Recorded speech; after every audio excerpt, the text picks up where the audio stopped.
Sering gak sih pas lagi stres berat karena kerjaan, tiba-tiba jari lo udah otomatis neken tombol beli sekarang? Rasanya tuh adiktif banget. Ada kepuasan sesaat yang bikin hati tenang. Padahal masalahnya nggak hilang. Malah dompet yang jadi korban. Kalau lo sering ngalamin ini, tenang. Lo nggak sendirian. Ini namanya retail therapy, alias belanja buat ngilangin stres.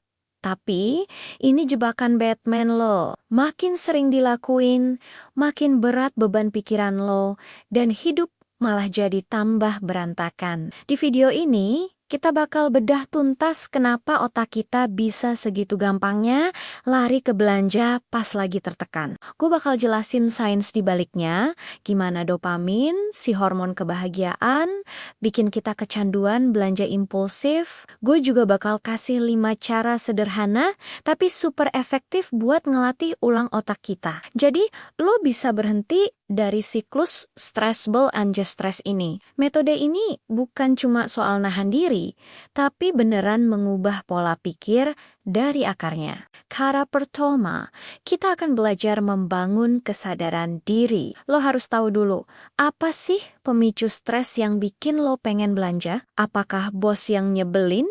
Deadline yang mepet?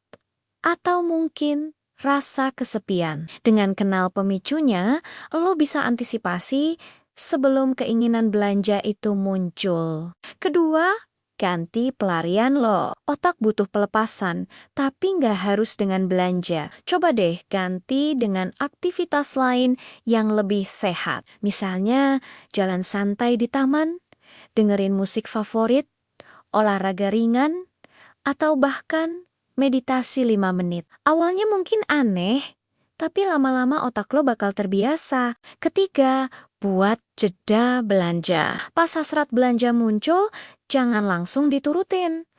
Kasih jeda, misalnya 24 jam. Tulis barang yang lo pengen di catatan, terus tinggalin. Besoknya, coba lihat lagi.